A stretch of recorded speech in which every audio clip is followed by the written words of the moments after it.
దేవునికి స్తోత్రం. Thank you Jesus. Hallelujah. ప్రియులారా, దేవుని మహాకృపను బట్టి దేవుడు గడిచిన దినాలన్నీ ఆయన రెక్కల చాటును భద్రపరిచి ఎంతో క్షేమాన్నిచ్చి ఆరోగ్యం ఇచ్చిన ప్రభుకి ఏమిచ్చినా ఆయన రుణం తీర్చలేం. మరలా మీ ముందుకు రావడానికి టీవీ ప్రోగ్రాం మరి ఇవ్వడానికి దేవుడు ఎంతో కృప ఇచ్చారు. దేవునికి స్తోత్రం. ఈ ప్రోగ్రాం చూస్తూ ఈ వర్తమానం వింటున్న ప్రియ సహోదరి సహోదరుడా, దేవుడు మన పక్షంగా ఉన్నాడు. ఆయన సర్వశక్తిమంతుడు. ఆయన చేసే ప్రతి కార్యం కూడా ఆశ్చర్యంగా ఉంటుంది. దేవునికి స్తోత్రం కలుగును గాక. ఎందుకంటే ఆయన నమ్మదగిన దేవుడు. ఆయన నమ్ముకున్న బిడ్డల్ని ఆయన ఎప్పుడు విడిచిపెట్టే దేవుడు మాత్రం కాదని బైబిల్ స్పష్టంగా చెప్తా ఉంది. దేవునికి స్తోత్రం కలుగును గాక. చూడండి, కీర్తన గ్రంథంలో మనం చూస్తే బైబిల్ గ్రంథంలోంచి చక్కని మాటలు మనం చూద్దాం. దేవునికి స్తోత్రం కలుగును గాక. ప్రియులారా, ఆయన రక్షకుడు, విమోచకుడు, ఆయన చాలిన దేవుడు, వాగ్దానము చేసిన తండ్రి గనుక ఆయన మన పక్షంగా ఉన్నాడు. బైబిల్ గ్రంథంలోంచి 34వ కీర్తన 4వ వచనం చదువుకుందాం. చూడండి, దేవుడు పరిశుద్ధుడు, పాపం లేనివాడు, ఆయన సర్వశక్తిమంతుడు. వాక్యం ఏం చెప్తా ఉందంటే, బైబిల్ గ్రంథంలో మనం చూస్తే 34వ కీర్తన 4వ వచనం, నేను యెహోవా యొద్ద విచారణ చేయగా ఆయన నాకు ఉత్తరం ఇచ్చెను, నాకు కలిగిన భయములన్నిటిలోంచి ఆయన నన్ను తప్పించెను. దేవునికి స్తోత్రం కలుగును గాక. చాలా సంతోషం ప్రియ సహోదరి. దేవుడు వాగ్దానం చేసిన తండ్రి మనము ఎవరి దగ్గర విచారణ చేయాలి అంటే, మనకు కష్టం వచ్చినా, బాధ వచ్చినా, సమస్య వచ్చినా ఎక్కడెక్కడికో పరుగులు పెడతా ఉంటాం. కానీ తండ్రి అయినటువంటి దేవుడు ఆయన పాదాల దగ్గర కూర్చుని ప్రభుని మనం అడిగినప్పుడు దేవుడు మనకి సమీపంగా ఉన్న దేవుడు ఆయన. దేవునికి స్తోత్రం. చూడు, ఎవరు చేయలేనటువంటి కార్యాన్ని ఆయన మనకు చేస్తూ ఉన్నాడు. అవును కదా, చెప్పండి. దేవుడికి మన కృతజ్ఞతలు తెలియజేస్తూ ఉండాలి.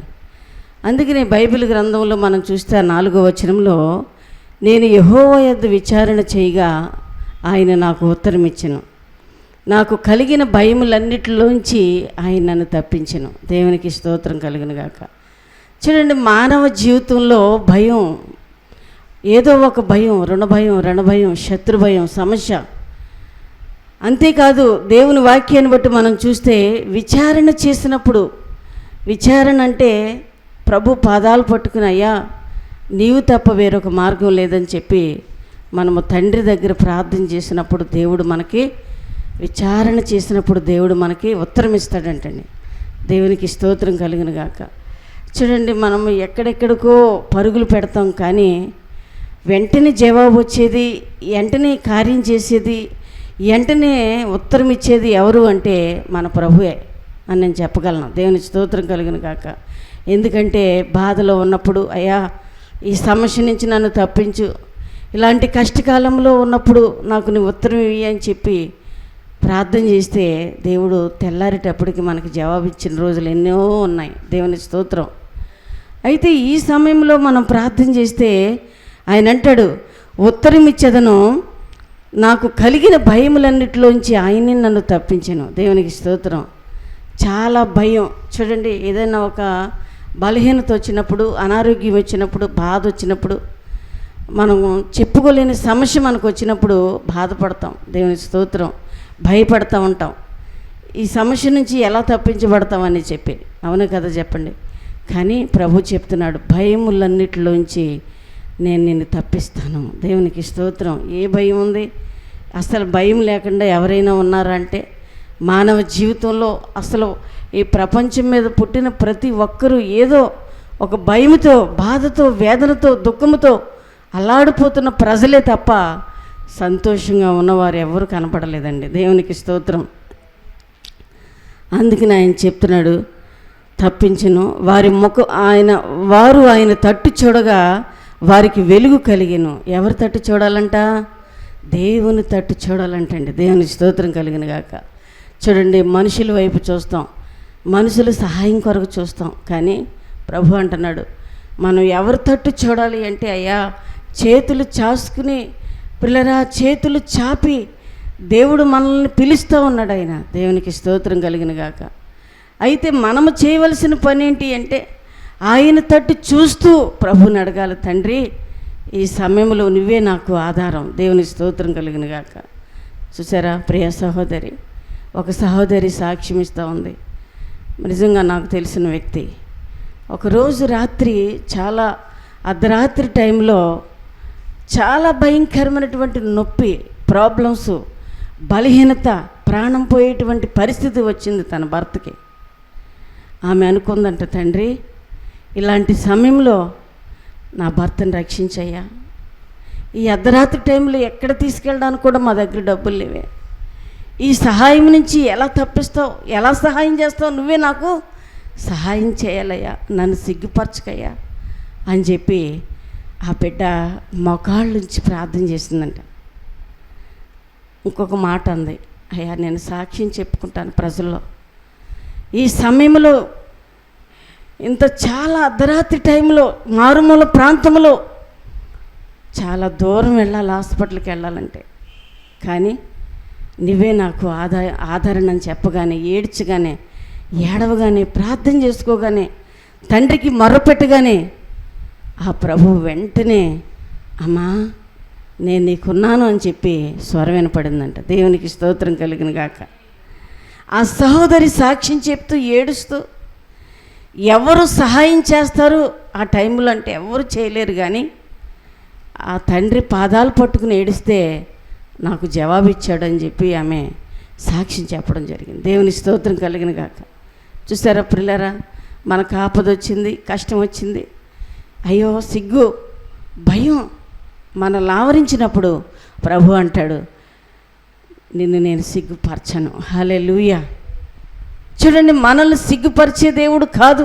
ఎందుకంటే దినదినము కూడా ఆయన మనకి ఏమై ఉన్నాడు అంటే సహాయం చేస్తానికి సిద్ధంగా ఉన్నాడండి. దేవునికి స్తోత్రం కలిగిన గాక. మనము అడగకపోవడమే తప్ప, ప్రార్థించకపోవడమే తప్ప, ఆయన్ని అడిగితే ఖచ్చితంగా కార్యం చేసేవారు ఎవరు అంటే తండ్రి, పరలోకపు తండ్రి తప్ప. దేవునికి స్తోత్రం కలిగిన గాక. అలాగే నా విషయంలో కూడా చాలాసార్లు బలహీనత వచ్చినప్పుడు, అనారోగ్యం వచ్చినప్పుడు తండ్రి నన్ను కూడా అదే ప్లేస్లో, అదే స్థానంలో, అదే పరిస్థితిలో తండ్రి నన్ను రక్షించి కాపాడి సజీవంగా ఉంచాడండి. దేవునికి స్తోత్రం కలిగిన గాక. ప్రియులారా, దేవుని వాక్యం చెప్తా ఉంది. బైబిల్ గ్రంథంలో మనం చూస్తే దేవుడు వాగ్దానం చేసిన తండ్రి ఆయన అంటాడు 7వ వచనంలో, యెహోవా యందు భయభక్తులు గల వారి చుట్టూ ఆయన దూత కాపుదలగా ఉండి వారిని రక్షిస్తుందంట. దేవుని స్తోత్రం కలిగిన గాక.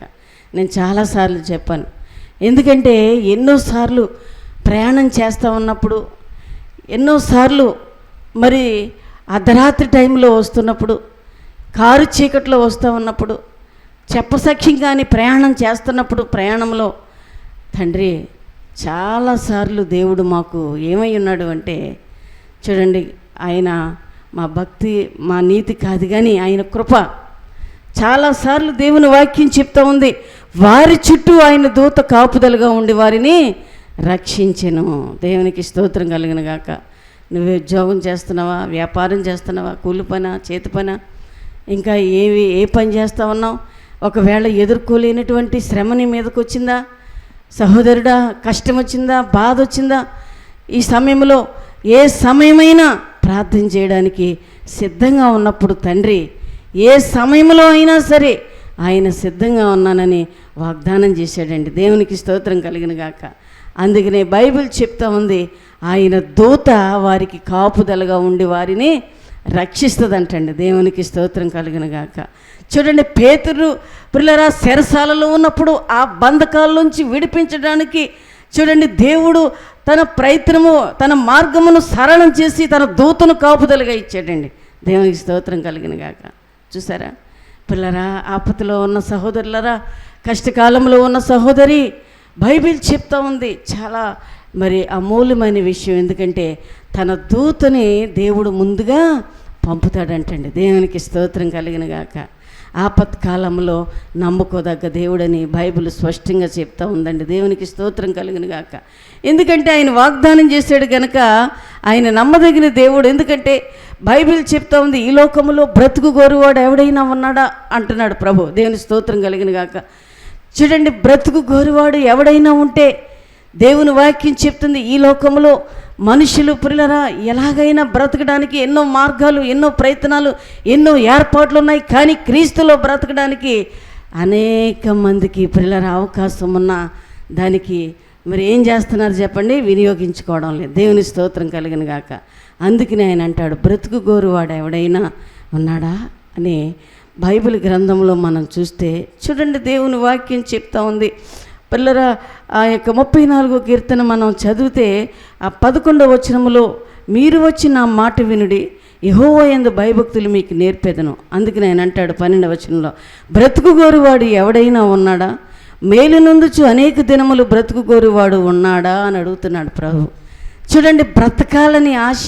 దేవుని స్తోత్రం కలిగిన గాక.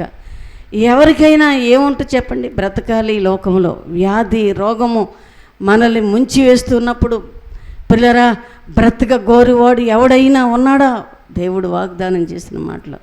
కాబట్టి అలాంటి వారు ఒకవేళ జీవిస్తుంటే ఆయన అంటాడు, చెడ్డ మాటలు మాని పిల్లరా, చెడ్డ మాటలు పలుకుండని నాలుకను, కపటమైన మాటలు పలుకుండని పెదవుల్ని కాసుకునము, కీడు చేయటం మాని మేలు చేయండి. దేవునికి స్తోత్రం కలిగిన గాక. చూడండి, చేసినంత మట్టికి, మనకు చేతనైనంత మట్టికి ఇతరులకి ఏం చేయాలి అంటే సహాయం చేయాలి. అంటే ఏ రకంగా అయినా దేవుని వాక్యం చెప్తా ఉంది, పిల్లరా కష్టకాలంలో, బాధలో, మరి సమస్యలో ఉన్నప్పుడు, వేదనలో ఉన్నప్పుడు చాలామంది బంధువులతో సహా వారు దూరంగా పారిపోతారు. కానీ ప్రభు ఎలా ఉన్నాడు అంటే సమీపంగా ఉన్నాడు అని వాగ్దానం చేశాడండి. దేవుని స్తోత్రం కలిగిన గాక. చూసారా, బంధువులు స్నేహితులు పిల్లరా కష్టం వచ్చినప్పుడు వారు పారిపోవచ్చు, కానీ తండ్రి మాత్రము ఆయనని, ప్రభువా నాకు ఈ సహాయం చేయి, ప్రభువా నేను ఇలాంటి కష్టంలో ఉన్నాను, ఈ బాధలో ఉన్నాను, ఈ పరిస్థితుల్లో ఉన్నానని దేవుని సన్నిధిలో ప్రార్థన చేస్తే చాలంటండి, ప్రభు సమీపంగా ఉన్నాడంట. హల్లెలూయా. అందుకని ఆయన అంటున్నాడు, బ్రతుకు గోరువాడు ఎవడైనా ఉన్నాడా? దేవుని స్తోత్రం కలుగును గాక. చూడండి, అలాంటి వాడు క్రీస్తులో బ్రతకాలి. దేవునిలో బ్రతకాలి అంటే, క్రీస్తు కొరకు జీవించాలంటే, ఆయనలో ఒక ఉన్నత కార్యాన్ని చేయగలగాలి అంటే మనము ఎలా ఉండాలి అంటే చెడ్డ మాటలు మానేయాలంటండి. దేవుని స్తోత్రం మాట. చూడండి, కొంతమంది మాట్లాడితే ప్రతిదీ కూడా బూతు మాటలే వస్తూ ఉంటాయి. ప్రతి చిన్న విషయం కూడా బూతులు మాట్లాడుతూ చాలా భయంకరంగా వాడు నోటి మాటలు. బైబిల్ ఏం చెప్తా ఉంది? నీ నోటి మాటలు జాగ్రత్త సుమా అంటున్నాడు ఆయన. దేవుని స్తోత్రం కలిగిన గాక. ఇది ప్రతీదీ లెక్కలోకి వస్తుందని ఆయన వాగ్దానం. కాబట్టి బైబిల్ చెప్తా ఉంది, ఆయన అంటాడు ఏమనంటే, చెడ్డ మాటలు పలుకుండని నాలుకను, కపటమైన మాటలు పలుకుండని యొక్క పెదవుల్ని కాసుకోసమా అంటాడు ఆయన. దేవుని స్తోత్రం కలిగిన గాక. అలాగ మనము జాగ్రత్తగా మనం మాట్లాడే ప్రతి మాటలో ఏముంది అంటే చాలా జాగ్రత్తగా మాట్లాడాలి. దేవునికి స్తోత్రం కలిగిన గాక. చూడండి, మన మాట ఎలా ఉండాలి అంటే ఇతరులకి మరి ఉపయోగకరంగా ఉండాలి అంట. అందుకనే అంటున్నాడు ఆయన, చెడ్డ మాటలు పలుకుండని నాలుకను, మరి కపటమైన మాటలు రానవద్దని చెప్పాడు ఆయన. దేవుని స్తోత్రం కలిగిన గాక. చూడండి పిల్లరా, బైబిల్ గ్రంథంలో మనం చూస్తే దేవుడు మరి ప్రత్యేకమైనటువంటి విషయాలు మనకు బోధిస్తూ ఆయన అంటాడు, నీతిమంతులు మొరపెట్టగా ఆయన ఆలకించెను. ఎవరంటండి? నీతిమంతులు ప్రార్థన చేస్తే, బహుగా కన్నీళ్ళు కార్చి ప్రార్థన చేసినప్పుడు దేవుడు ఆలకిస్తాడంట. వారి శ్రమలన్నిటిలోంచి తప్పిస్తాడటండి. దేవునికి స్తోత్రం కలిగిన గాక. శ్రమ వచ్చిందా, కష్టం వచ్చిందా, బాధ వచ్చిందా? చూడండి, 33వ కీర్తనలో మనం చూస్తే ఆయన అంటాడు చాలా చక్కని మాటలు. కాబట్టి దేవుడు కనిపెడుతున్నాడు. 13వ వచనంలో, పిల్లరా యెహోవా ఆకాశములో నుండి నరులను కనిపెట్టుచూ ఉన్నాడు, ఆయన మనుషులందరినీ దృష్టిస్తూ ఉన్నాడండి. దేవునికి స్తోత్రం కలిగిన గాక. ఎందుకు దృష్టిస్తున్నాడంటే చూస్తున్న దేవుడు ఆయన. దేవునికి స్తోత్రం కలిగిన గాక.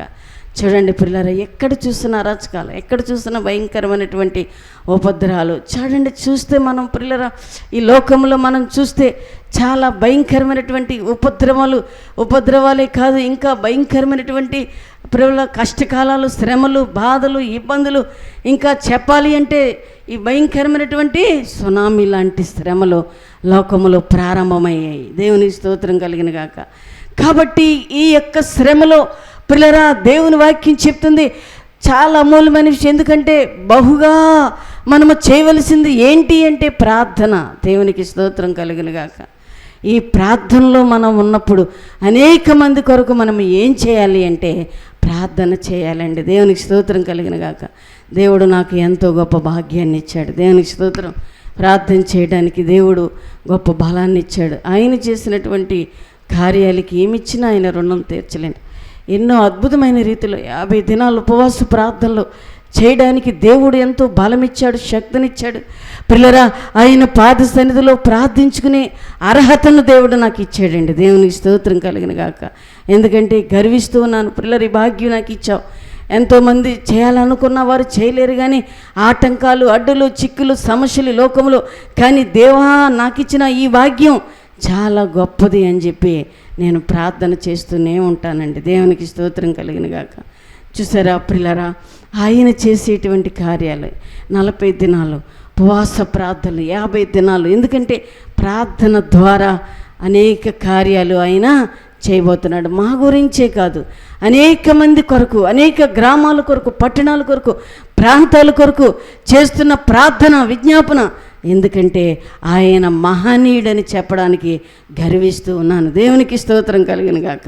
చూడండి పిల్లరా, దేవుడు ఎక్కడి నుంచి చూస్తున్నాడు అంటే ఆకాశంలో నుండి నరులను కనిపెడుతున్నాడంటండి. ప్రజలు ఏం చేస్తూ ఉన్నారు?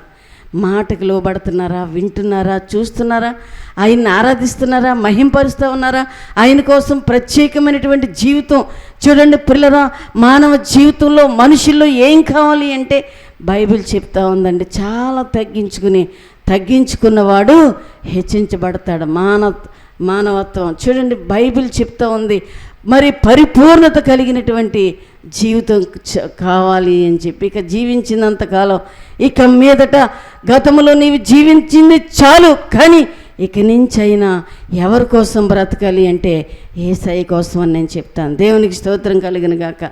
తండ్రి పిల్లరా, బైబిల్ గ్రంథంలో మనం చూస్తే ఆయన చెప్తున్న మాటలను బట్టి మనం చూస్తే ఆకాశములో నుండి ప్రభు కనిపెడుతున్నాడంటే ఈ ప్రజలందరినీ. హల్లెలూయా! ఎంత అర్థం ఉందండి. ఆయన చూస్తున్న దేవుడు. ప్రతి నిమిషంలో నువ్వు చేసేది ప్రతి పని పిల్లరా, మంచి చెడ్డలు ఆయన విభాగిస్తూ ఉన్నాడు. దేవుని వాక్యం చెప్తా ఉంది, ఆయన ఆకాశంలో నుండి నరులను పరిశీలిస్తూ నరులందరినీ ఆయన దృష్టిస్తూ ఉన్నాడు.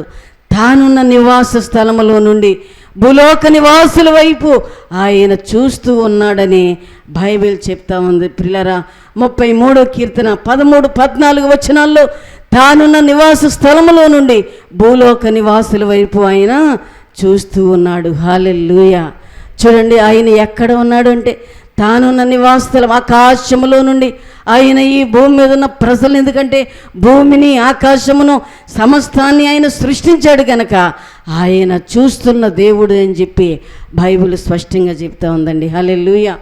చూసారా ప్రియులారా, ఆయన ఎవరు అంటే ఆయన చూస్తున్న దేవుడు, ఆయన వింటున్న దేవుడు, ఆయన మనకి జవాబిచ్చే దేవుడు, ఆయన సర్వజ్ఞ, సర్వకాలము ఆయన మనల్ని విడనాడే దేవుడు కాదు అని బైబిల్ స్పష్టంగా చెప్తా ఉందండి. దేవునికి స్తోత్రం కలిగిన గాక. చూసారా ప్రియులారా, ఆయన వాగ్దానం చేస్తూ ఆయన అంటాడు చాలా చక్కని మాటలు. బైబిల్ గ్రంథంలో మనం చూస్తే 19వ వచనంలో అక్కడే వాక్యం చెప్తా ఉంది, యెహోవా దృష్టి ఆయన యందు భయభక్తులు గల వారి మీదను ఆయన కృప కొరకు కనిపెట్టే వారి మీద ఉందటండి. హల్లెలూయా! చూడండి, ఆయన కృప ఎవరి మీద ఉంది? హల్లెలూయా! చాలామంది అంటారు, దేవుడు ఏం చూశాడండి, దేవుడు ఏం చూశాడు, ఏం చేస్తాడు, పిల్లరా మాకు ఏ మేలు చేయలేదే అనుకునేవారు ఈ భూమి మీద చాలామంది ఉన్నారండి. దేవునికి స్తోత్రం కలిగిన గాక. కానీ వాక్యం ఏం చెప్తుంది అంటే ఆయన చూస్తున్న దేవుడు, సర్వలోకానికి రక్షకుడు అని బైబిల్ చెప్తా ఉందండి. ఆయన చూస్తున్న దేవుడు. ఈ భూమి మీద ఉన్న నీవు ఎలా ఉండాలి అంటే గజగజ వణుకుపోవాలంట. హల్లెలూయా! హల్లెలూయా! పిల్లరా, రకరకాల బాధలు, ఏర్పాట్లు ఈ భూమి మీద చూస్తూ ఉంటే ఒకరి మధ్య ఒకరికి సమాధానాత్మ లేకపోవడం, ఒకరి మధ్య ఒకరికి ఐక్యత లేకపోవడం. పిల్లరా, దేవుని వాక్యం చెప్తుంది, దేశంలో రాష్ట్రాల్లో ప్రపంచంలో మనం చూస్తే భయంకరమైనటువంటి అలజడి, ఇంకా ఈ లోకంలో ఎన్నో ఏర్పాట్లు అయితే దేవుడు ముందుగా మనకు ఒక గొప్ప భాగ్యాన్ని ఇచ్చాడు. ఏంటి అంటే మనం ప్రార్థన చేస్తూ ఆయన కొరకు మనం ఏం చేయాలి చెప్పండి? కనిపెట్టాలి. హల్లెలూయా, హల్లెలూయా. చూడండి, ఎవరి మీద ఆయన దృష్టి ఉంది అంటే బైబిల్ చెప్తా ఉంది, పిల్లరా, యెహోవా యందు భయభక్తులు గల వారి మీదను ఆయన కృప కోసం ఎవరైతే కనిపెడుతున్నారో వారి మీద ఉందంటండి ఆయన కృప. దేవునికి స్తోత్రం కలిగిన గాక. చూసారా, బైబిల్ చెప్తా ఉంది, రాత్రి పగలనక. పిల్లరా, ఈ జీవితంలో చూడండి, ఎంతో మానవ జీవితంలో ఏదో ఒక దుఃఖం కనబడుతూనే ఉంటుంది. కానీ బైబిల్ చెప్తా ఉంది, చివరి దినాల్లో నువ్వు చేయవలసింది ఏంటి అంటే, పిల్లరా, ఈ చివరి దినాల్లో, ఈ కడవరి దినాల్లో బైబిల్ గ్రంథం చెప్తా ఉంది ఆయన కోసం. పిల్లరా, 6 దినాలు కష్టపడి 7వ దినాన్ని ఆయన్ని ఆరాధిస్తూ, ఘనపరుస్తూ, మహిమపరుస్తూ ఆయన రాజ్యానికి వారసులుగా ఉండాలని బైబిల్ స్పష్టంగా చెప్తా ఉంది. అందుకని ఆయన అంటాడు, కాబట్టి దేవుని వాక్యం చెప్తా ఉంది, ఆయన కృప కొరకు కనిపెట్టుకుని వారి మీద ఆయన చూడండి నిలుచుచున్నది. ఆయన కృప కొరకు ఎవరైతే మరి కనిపెడుతూ వారి మీద, చూడండి, దేవుని కృప ఎవరి మీద ఉందంటే, ఒకటి దృష్టి. పిల్లరా, దేవుని వాక్యం చెప్తా ఉంది, ఆయన దృష్టి, ఆయన కృప ఎవరి మీద ఉందంటే, మనం భయభక్తులు కలిగి ఉంటే ఈ 2 మన మీద ఉంటాయి. దేవునికి స్తోత్రం కలిగిన గాక. చూడండి, దేవుని దృష్టి కావాలి, ఆయన కృప నీకు కావాలి. అవును కదా చెప్పండి? నువ్వు ఇంకా ఆత్మీయంగా ఎదగాలన్నా, శారీరకంగా ఎదగాలన్నా, నీ జీవితంలో పోగొట్టుకున్నవన్నీ మరలా పొందుకోవాలన్నా, నీ జీవితంలో ఏది తప్పిపోయావో, ఏది విడిచిపెట్టావో, పిల్లరా, బైబిల్ చెప్తా ఉంది. దేవుని వాక్యాన్ని బట్టి మనం చూస్తే దేవుడు వాగ్దానం చేసిన తండ్రి ఆయన. దేవునికి స్తోత్రం కలిగిన గాక. కాబట్టి చాలామంది చెప్తూ ఉంటారు, అన్నీ కోల్పోయాను, అంతా పోగొట్టుకున్నాను, అందరూ నా వారందరూ నన్ను విడిచిపెట్టారు, మోసం. పిల్లరా, ఏడుస్తూ ఎంతోమంది చెప్పడం జరుగుతూ ఉంది. కానీ దేవుని వాక్యం ఏం చెప్తుందంటే, ఆయన కృప ఎవరి మీద ఉంటుందంటే, ఆయన దృష్టి ఎవరి మీద ఉంటుందంటే, బైబిల్ చెప్తా ఉంది, ఆకాశములో నుండి దేవుడు మనల్ని చూస్తున్నాడు కనుక ఆయన దృష్టి నీ మీద పడాలి. ఆయన చూస్తున్న దేవుడను గమనించి ఆయన యందు భయభక్తులు నిలపాలి. హల్లెలూయా, హల్లెలూయా, హల్లెలూయా. ఆయన యందు భయము ప్లస్ భక్తి మనము కలిగి ఉన్నప్పుడు దేవుడు మనకి జవాబిస్తాడండి. దేవునికి స్తోత్రం కలిగిన గాక. ఈ దైవ సన్నిధి మినిస్ట్రీలో పిల్లరా, ఎన్నో కార్యాలు, ఎన్నో అద్భుతాలు ప్రభు చేస్తూ చావు బ్రతుకులో ఉన్న నన్ను దేవుడు బ్రతికించి ఆరోగ్యం ఇచ్చి సజీవంగా ఉంచి ఆయన సేవలో, ఆయన పనిలో వాడుకుంటూ పిల్లరా, 30 దినాలు, 40 దినాలు, 50 దినాలు ఉపవాస ప్రార్థన చేయడానికి దేవుడు ఎంతో బలాన్నిచ్చి ఆయన సేవలో, పరిచర్యలో మమ్మల్ని వాడుకుంటూ ఉన్నాడండి. దేవునికి స్తోత్రం కలిగిన గాక. తండ్రికి ఏమిచ్చినా ఆయన రుణం తీర్చలేను. ప్రియ సహోదరి, దేవుడు వాగ్దానం చేశాడు, నీ జీవితంలో నువ్వు ఏది పోగొట్టుకున్నావో అది మరలా ఇవ్వడానికి ఆయన సిద్ధంగా ఉన్నాడు. కాబట్టి ఇంకొక మాట మనం చదువుదాం. దేవునికి స్తోత్రం కలిగిన గాక. కాబట్టి బైబిల్ గ్రంథంలో మనం చూస్తే యెహోవా మరి ఆయనే మనకి సహాయం. 21వ వచనంలో మన ప్రాణం యెహోవా కొరకు కనిపెట్టుకునిచ్చినది, ఆయనే మనకు సహాయమును మనకు కేడెమునై ఉన్నాడు. దేవునికి స్తోత్రం కలిగిన గాక. చూడండి, మనం ఎప్పుడైతే దేవుని కొరకు కనిపెట్టుకున్నామో, ఆయన మీదే ఆనుకున్నామో, చూడండి, డబ్బు, ధనధాన్యాలు, మేడమిద్దులు అన్నీ ఉండొచ్చు, కానీ చాలామంది మరి వారి యొక్క మరి ఆశలు, వారి యొక్క ఆలోచనలు, వారికున్న సమస్య దాన్ని బట్టి వారు అతిశయిస్తూ మరి దాని మీదే కనిపెట్టుకుంటూ ఉంటారు. కానీ బైబిల్ అంటుంది, యెహోవా కొరకు కనిపెట్టుకుని వారికి ఆయన కేడెముగా ఉన్నాడంట, ఆయన ఆశ్రయముగా ఉన్నాడంట, ఆయన దృష్టి మరి వారి మీద నిలుస్తుందంట, దేవుని కృప వారికి హెచ్చుగా ఉంటుందంటండి. కాబట్టి మనం ఎవరి మీద ఆనుకుందాము అంటే ఆయన మీదే ఆనుకోవాలి. ఆయన మనకు సజీవుడు. కాబట్టి పిల్లరా, బైబిల్ చెప్తా ఉంది, బ్రతుకు గోరువాడు ఎవడైనా ఉన్నాడా అంటే అందరికీ బ్రతకాలని ఉంది. కానీ దేవుని వాక్యం చెప్తా ఉంది, అందరూ బ్రతకలేకపోతూ ఉన్నారు.